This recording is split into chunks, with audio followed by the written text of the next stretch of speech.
I grew up without parents. I was 4 years old when I was sent to children's home. Life at the orphanage was hard. Vitalik doesn't talk very often about his past, especially before he was taken from his home.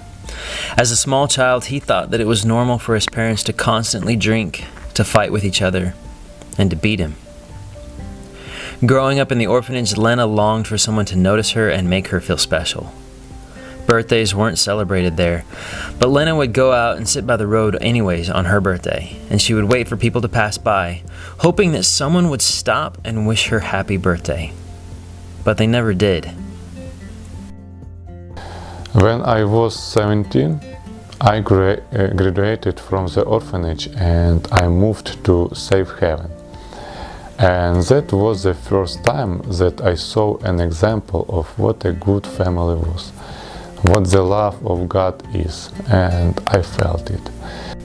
Safe Haven is a transition home where orphans can be a part of a loving Christian family, gain life skills, and get the support that they need as they pursue higher education. It's Anya and Bogdan's home. It was at Safe Haven when Lena had her first birthday cake with candles and presents. She was 18 years old. Both Vitalik and Lena speak of staying up late with Bogdan and Anya, asking lots of questions about life and faith. Bogdan and Anya had patience for these questions and were genuinely interested in their lives. And that investment paid off. They both finished university, moved out, and found jobs. But they stayed connected to Safe Haven.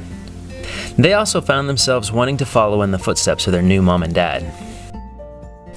Then I got married with Vitalik, and I heard from him that he was also dreaming about helping kids and serving God.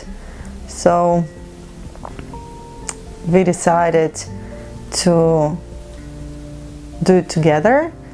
We already work in a child's home for 4 years, and every day I saw that my work, it has results, that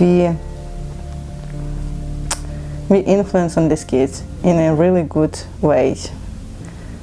While they gained a lot of experience in the children's home and they love their kids, based on how the children's center operated, the kids living in their home were temporary and were regularly pulled from the home just as Vitalik and Lena developed a good relationship.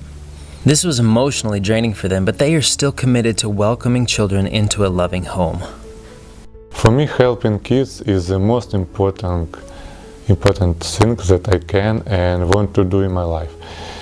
It's the work that for me has meaning.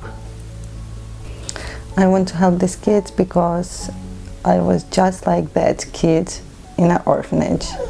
I was in the same position for 10 years, growing up alone without any adults who can take care of me. To be able to foster kids in Ukraine, you have to have your own home. Over the past year, Vitalik and Lena have collected all the money that they have. They even sold their first car, all in order to buy a small village house. This one-bedroom house has almost no electricity, no indoor plumbing, bathroom, or kitchen. To be able to take in kids, a major addition needs to be built onto the end of the house. And this is where you come in. To build the addition and bring the rest of the house into this century will cost close to $30,000. We have people who want to help us, and social service who support us, and kids who want to live with us. And we have desire to serve, but we don't have a lot of money. We currently have a matching grant of $10,000. There's still a lot of work to do, but if the funds are in place, we can start construction and hopefully kids may be in Vitalik and Lena's home before the next school year. Every child deserves love, protection, safe place, mom, dad, God, good environment.